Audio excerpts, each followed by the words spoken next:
Hello everyone, good morning. Welcome to Solo Survivor. আজি মই মোৰ পঢ়া শিডিউলখিনি আপোনালোকক দেখুৱাম বুলি ভাবিছোঁ। এজনী ছোৱালীয়ে কমেণ্ট কৰিছিলে, চ' ডিমাণ্ড সহকাৰে মই ভিডিঅ'টো বনাম আজি। চ' কি কিতাপ পঢ়োঁ, কি এক্সামৰ কাৰণে প্ৰিপেয়াৰ কৰি আছোঁ আৰু কেনেধৰণৰ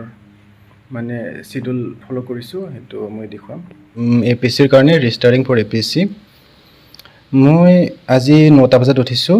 যদিও বা মই সচৰাচৰতে 7টামান বজাত উঠোঁ একচুৱেলি, বাট আজি মোৰ অলপ লেট হ'ল। ঠিক এনেকৈ ৰুটিনবিলাক এনেই লিখা হয়, বাট ৰুটিনটো ফ'ল' কৰাটো কাৰোৱে মানে সাধ্য নহয়। বহুত বেছি মানে ৰবটিক হ'ব লাগিব মানুহজন, তেতিয়াহে ৰুটিন ফ'ল' কৰিব পাৰিব। চ' যিয়ে নহওক, ইয়াতে মোৰ মেইন হেৰি হৈছে ডেইলি মই এইটো ফ'কাছ কৰিমেই যে এইখিনি কাভাৰ হওক। এইটো হৈছে কাৰেণ্ট এফেয়াৰ্ছটো মই ডেইলি চাম, SPMৰ পৰা বা বেলেগ চেনেলৰ পৰা কাৰেণ্ট এফেয়াৰ্ছটো ডেইলি চামেই মই। আৰু PYQ মানে প্ৰিভিয়াছ ইয়াৰ যিটো কুৱেশ্যন পেপাৰ, APSC হওক, UPSC হওক, যিয়ে নহওক, ADRE হওক, আছাম পুলিচ হওক, যিয়ে নহওক, সেইবিলাক এটা PYQ মানে ফুল 2 ঘণ্টা ধৰি বা সেনেকৈ 2 ঘণ্টাৰ কাৰণে থাকে ন ডিউৰেশ্যন, সেনেকৈ হেৰি কৰি কিনে, নহ'লে বা এটা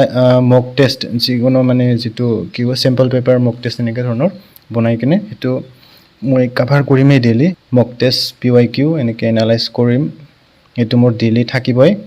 বাকী এনেই পঢ়া সেইবিলাক কেতিয়াবা নহ'ব পাৰে, বাট এই দুটা থাকিবই যেনিবা। এনেকৈ মই ৰুটিন এনেই লিখি লৈছোঁ, যদিও বা ফ'ল' কৰা নাযায়। 8টাৰ পৰা 12টালৈকে মানে কম'ডৰ টেকনিক ইউজ কৰি কিনে মানে কম'ডৰ টেকনিকটো কেনেকুৱা আছিলে, আধা ঘণ্টামান পঢ়ি কিনে বা 1 ঘণ্টামান পঢ়ি কিনে, মই নাজানো কেনেকুৱা আছিলে, বাট 5 মিনিট বা 10 মিনিটৰ কাৰণে ৰেষ্ট ল'ব লাগে মানে মাজে মাজে। তেতিয়া মানে ব্ৰেইনটো ৰিফ্ৰেছ হয় আৰু এইপিনে ভাগৰটো অনুভৱ নহয়, আৰু মেমৰাইজ কৰিবৰ কাৰণেও ইজি হয় বস্তুবিলাক। ইজি মানে কি, মানে ফেটিক এটা ফিল নহয় আৰু ভাগৰ অনুভৱ নহয়, সেইকাৰণে ভাল হয় আৰু। চ' সেইটো ডিপেণ্ড কৰিব আপোনাৰ নিজৰ মানে কেনেকৈ ধৰণে বস্তুখিনি প্ৰচেছ কৰে বা এক্সেছ কৰে ব্ৰেইনে। যদি আৰু আপুনি এটা ছাবজেক্টে বহুত বেছি সময় পঢ়ি থাকিলে বৰ লাগে, তেতিয়াহ'লে আপুনি ছাবজেক্টটো চেঞ্জ কৰিব পাৰে বা বাহিৰত গৈ কিবা ৱাক কৰিব পাৰে বা চাহ খাব পাৰে, ঠিক তেনেকুৱা। কিন্তু সেনেকুৱাই আৰু কম'ডৰ টেকনিক ইউজ কৰিব লাগে। এইটো ভালদৰে চাব আপোনালোকে। মই ইমান ভালদৰে নাজানো, কিন্তু মোৰ নিজাববীয়া নিজৰ ষ্টাইলত মই অলপ পঢ়োঁ 1 ঘণ্টামান, তাৰপিছত ৰেষ্ট লওঁ। যদি বেছি ভাল নালাগে, টপিকটো টান লাগে, তেনেকৈ তেতিয়া অলপ চেঞ্জ কৰি লওঁ বা বাহিৰত কিবা এটা হেৰি কৰোঁ, সেনেকৈ মোবাইলত চাওঁ সেনেকৈ। চ' মোৰ এইটো আফটাৰনুনৰ 1টাৰ পৰা 4টালৈকে কাৰেণ্ট এফেয়াৰ্ছ বা ভিডিঅ' এনেকৈ মোবাইলত বহুত কিছু। ইভিনিঙৰ 4টাৰ পৰা 6টা বজালৈকে ইভিনিং ভাগতে মই একচুৱেলি মক টেষ্ট এটেম্প কৰোঁ সেনেকৈ। তাৰপিছত এনালাইজ ভালদৰে কৰা হোৱা নাই, চ' ফ'ল' কৰিম আৰু এইবিলাক এনালাইজো কৰিব লাগিব মক টেষ্ট মানে দিয়াৰ পিছত। আৰু 8টাৰ পৰা মানে মই গধূলিৰ পৰত একচুৱেলি খোজকাঢ়িব যাওঁ বাহিৰত, মানে অলপ ঠাণ্ডা বতাহ খোৱাৰ নিচিনাকৈ সদায় যাওঁ। প্ৰায় 1 ঘণ্টা 2 ঘণ্টা হয়ে মানে কটোৱা হয়ে তাতে মোবাইল আপলোড দিয়া হয়, আৰু তাতে 5G নেটৱৰ্ক পায়। ঘৰত মোৰ নেটৱৰ্ক বেয়া মানে চবৰে বেয়া, এনেকৈ ৰিলায়েন্স নেটৱৰ্ক, এয়াৰটেল অলপ ভাল। আৰু 8টাৰ পৰা 10টালৈকে কি কৰোঁ কি নকৰোঁ ক'ব নোৱাৰোঁ, বেছিভাগ মোবাইল টিপি থাকাই যায় এনেকৈ কিবাকিবি। চ' যিয়ে নহওক, কাৰেণ্ট এফেয়াৰ্ছ আৰু PYQটো মোৰ মাষ্ট মানে ফ'ল' কৰিবই লাগিব ডেইলি। চ' আৰু এইটো যিহেতু মই এথিক্সৰ কাৰণে পঢ়ি আছোঁ actually, ethics, integrity and aptitude. এইটো যেতিয়া মানে আমি GS পঢ়োঁ না, সাধাৰণতে যিবিলাক PYQ থাকে, বেছিভাগ GS থাকে না প্ৰিলিমছৰ এক্সামত। চ' GS পঢ়োঁতে বাকী পেপাৰবিলাক কাভাৰ হয়, বাট এছে আৰু এথিক্স এই দুটা চোৱা নহয়। এইটো মানে এছে আৰু এথিক্স মেইনছৰ কাৰণে চোৱা নহয়, সেইকাৰণে এথিক্সটো পঢ়িব লাগে, আগৰ পৰাই পঢ়ি থাকিব লাগে। আৰু ৰাইটিং প্ৰেক্টিছটো কৰিবই লাগিব এছে, কাৰণ ৰাইটিং প্ৰেক্টিছ নকৰিলে কাম নহয়, যিমানে নলেজ থাকক বা নাথাকক, বাট ৰাইটিংটো প্ৰেক্টিছ কৰিবই লাগিব। আৰু মই ভাবিছোঁ কি, এই লুচেন কিতাপ, মই কি ক'ম আৰু, এতিয়া কিতাপবিলাক দেখুৱাই থকাহে হয়, কিন্তু কি ক'ম। আছাম ইয়াৰ বুকটো মই পঢ়া নাই, এতিয়াই নপঢ়োঁ, কাৰণ ইয়াৰ বস্তুবিলাক প্ৰায় মই আগতে পঢ়িছোঁৱেই। বস্তুবিলাক খালি ৰিভিজন দিয়া নিচিনাহে মই এতিয়া পঢ়িব লাগিব এই লুচেন্সৰ দুখন কিতাপে আছে নহয় চ' ডিছক্ৰিপটিভ টাইপটো মই পঢ়িম প্ৰথমতে কোনটো ডিছক্ৰিপটিভ টাইপ আছিলে এইটো ডিছক্ৰিপটিভ টাইপ নে এইটো মই পঢ়িব লাগিব এইটো কমপ্লিট কাভাৰ কৰিব লাগিব এইটো মোৰ বোধহয় কিমানটা চেপ্টাৰ পেজ আছে মই কিন্তু এনেকৈ কিতাপত মাৰ্ক এনেকৈ কালাৰ নকৰোঁ দেই 500 মান পেজ আছে চ' এইটো মই কমপ্লিট কৰিব লাগিব 500 পেজ কমপ্লিট কৰিব লাগিলে মোটামুটি 2 মাহ 3 মাহমান লাগি যাব কিজানিবা মোৰ লাহে লাহে কৰিলে চাওঁ কি হয় সোনকালে কাভাৰ কৰিব পাৰোঁ এইটো পঢ়া টাইমটো কিমান দিব পাৰোঁ সেইটোহে বাকীকেইটা বস্তু কাভাৰ কৰিব লাগিব এইটো হেৰিটো আছিলে এইটো ডিছক্ৰিপটিভ নহয় এইটো অপশ্যনেল টাইপ এইটো পলিটিটো মই নপঢ়োঁ ভাই পলিটি ইমান ডাঙৰ কিতাপ আৰু পঢ়িলেতো ভাল লাগে যেনিবা বুজিবৰ কাৰণে সুবিধা হয় চ' নপঢ়োঁ মই এইটো কাভাৰ হৈ যায় বেলেগ ধৰণে আৰু এইটো ব্লেক বুকটো নপঢ়োঁ ভাই এইটো ভকেবুলাৰী আছে কিবা কিবি আছে আৰু মোবাইল আছে নহয় তাতে ইংলিছ ডিক্সনাৰী এটা লৈ ল'ব বহুত ধৰণৰ ডিক্সনাৰী পায় চ' ডিক্সনাৰী এটা লৈ ল'ব সেই ডিক্সনাৰীতে ভকেবুলাৰীবিলাক যদি মানে যিবিলাক তোমাৰ ডাউট হয় ক'ৰবাত কিবা কিতাপ পঢ়োঁতে যদি কিবা মানে ৱৰ্ডৰ মিনিং নাজানা এক্সটেচিৰ মিনিং যদি নাজানা তেতিয়াহ'লে মোবাইলত টাইপ কৰি কিনে চাব পাৰি ভকেবুলাৰী চাবৰ দৰকাৰ নাই মানে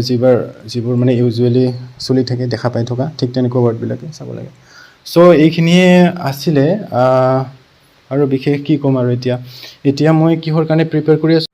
প্ৰথমে মোৰ এতিয়া ফ'কাছ বৰ্তমান APSCৰ যিটো এপ্লিকেশ্যন অলৰেডি হৈ গৈছে হোমগাৰ্ড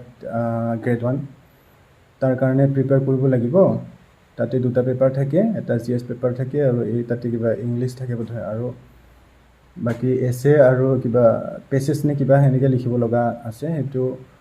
ভালদৰে প্ৰেক্টিছ কৰি থাকিব লাগিব তাৰপিছত আছে ইপিনে CGLটোৰ কাৰণেও অলপ চাব লাগিব ইংলিছ আৰু GS পেপাৰ জেনেৰেল ষ্টাডিজ সেইটো ঠিকে আছে সেইটো অলপ মানে চলি যায় মোৰ কিন্তু মেথছখিনিটোহে মোৰ বহুত বেছি প্ৰব্লেম দিয়ে মানে মেথছত CGLৰ কাৰণে চ' যদি এডিকুইটি বৰ্তমান আছে এডিকুইটিটো বহুত মানে এটা মানে কনফ্লিক্টিং টাইপ অফ মানে কি ক'ব তাক পুৰা স্কেমেৰে ভৰপূৰ এটা হেৰি হ'ব না কি ক'ব কোম্পানী চ' এডিকুইটি যদি অলপ কিবা ৰিফৰ্ম কৰিলে এক্সামটো যদি কুৱেশ্যন লেভেল বা সেইবিলাক যদি ভাল হয় তেতিয়াহ'লে ভালে হ'ব কাৰণ TCSৰ লেভেলত মোৰ ঠিক মানে আহিছিলে অলপ চলপ কিন্তু দিব নাপালোঁ আৰু নেক্সট চান্স নাপালোঁ সেইকাৰণে বেয়া মানে এতিয়া বেড লাক বুলি ক'ব লাগিলে তাৰপিছত ADR ৰ কাৰণে আছে আৰু এইপিনে আছাম পুলিচ SI আৰু জেইলাৰ মোৰ SIটো নাই যেনিবা S নাই চ' জেইলাৰৰ কাৰণে মই প্ৰিপেয়াৰ কৰিব লাগিব তাতে মোৰ মেইনলি মেথছৰ কাৰণে প্ৰব্লেম হ'ব বাকী মোৰ কিছুমান টপিক মানে মই সচৰাচৰতে ফ'ল' নকৰোঁ সেইবিলাক হৈছে যিবিলাক ক্ৰনলজিকেল অৰ্ডাৰ সেইটো APSC লেভেলৰ মানে কুৱেশ্যনত বেছিকৈ দিয়ে ক্ৰনলজিকেল মানে কোনটো যুদ্ধ কেতিয়া আগত হৈছিলে তাৰপিছত কোনটো যুদ্ধ হৈছিলে ঠিক তেনেকুৱা বহুত ধৰণৰ ক্ৰনলজিকেল অৰ্ডাৰবিলাক একচুৱেলি ধুনীয়াকৈ লিষ্ট আকাৰে মুখস্থ কৰি ল'ব লাগিব মুখস্থ কৰি লোৱাৰ বাহিৰে বেলেগ উপায় নাই চ' এইবিলাক মই অলপ চাব লাগিব মানে অলপ স্মাৰ্টলি ষ্টাডি কৰিব লাগে ন যদি যিমানেই কিতাপ পঢ়ি থাকিও একো লাভ নাই যদি মানে এটা ভাল ফ'ল' কৰা নাযায় আৰু এটা মানুহৰ বেছিভাগৰে এনেকৈ মানুহে ভাবে আৰু যে যিবিলাক যেতিয়া চিভিল ছাৰ্ভিচেছৰ কাৰণে পঢ়ি থকা হয় তেতিয়া বাকী যে গ্ৰেড 3 গ্ৰেড 4 জবৰ কাৰণে এনেই মানে ইজিলি হৈ যায় এক্সামটো ক্লিয়াৰ হৈ যাব মানে লোৱাৰ লেভেলৰ এক্সামবিলাক ঠিক সেনেকুৱাও নহয় ইমান এতিয়া ধৰক গ্ৰুপ D এক্সাম হওক MTS হওক এইবিলাক মানে বহুত হাৰ্ড লেভেলৰ এক্সাম হয় কুৱেশ্যনৰ মানে বেলেগ ধৰণৰ বিলাকত মেথছ থাকে বেছিকৈ মেথছৰ নলেজ লাগে CGL হওক কিবা ৰেলৱে হওক এনেকুৱা এক্সামবিলাকত কিন্তু চিভিল ছাৰ্ভিচেছ এক্সামত মেথছৰ ইমান দৰকাৰ নাই অলপ বেলেগ ধৰণৰ হয় চবকেইটা এক্সামৰে মানে এটা মানে কিবা এটা স্পেচিয়েলিটি থাকে আৰু বিশেষত্ব থাকে মানে পিকুলিয়াৰিটি থাকে মানে সুকীয়া হয় চবকেইটা এক্সামেই সেইকাৰণে যিবিলাক মোক ফ্ৰেণ্ড এজনে কমেণ্ট কৰিছিলে don't take all your eggs in a single basket বুলি কিনে কৈছিলে মানে যিমানবিলাক যদি বহুতকেইটা কণী যদি এটা বাস্কেটত আপুনি ৰাখে তেতিয়া কণীকেইটা মানে অলপ খুন্দা খাই বাস্কেট মানে চাইকেলৰ বাস্কেটত হওক না চাইকেলৰ বাস্কেটত মানে যেতিয়া চলি যায় তেতিয়া খুন্দা খাই ফাটি যাব গোটেইকেইটা কণী ঠিক তেনেকৈ গোটেইকেইটা এক্সাম যদি আমি মানে ফ'ল' কৰোঁ নহয় তেতিয়া মানে বস্তুবিলাকো হেৰি হৈ যায় মানে চব নষ্ট হৈ যায় বৰবাদ হৈ যায় মানে এটা এক্সাম পেটাৰ্ণ ফ'ল' কৰি আছে আপুনি পঢ়ি আছে সেইটো ভালদৰে চলি আছে APSCৰ কাৰণে যিটো কৰি আছোঁ APSCৰ কাৰণে ভালদৰে চলি আছে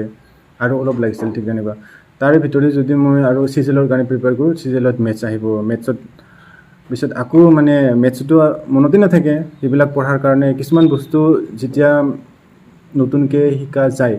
এই তাৰ ফলতেই পুৰণি বস্তুবিলাক একেবাৰে মানে হিডিং দিয়া নোহোৱা হৈ যায় মানে এটা এক্সামে পেটাৰ্ণ এটা ষ্টাইলে ফ'ল' কৰি থাকিলে মানে ভাল ইম্প্ৰুভ হোৱাৰ চান্সেছ বহুত হয় কিন্তু এনেকৈ মাজতে চেঞ্জ কৰি থাকিলে মানে অলপ ভাল নহয় আৰু চ' বহুত কথা ক'লোঁ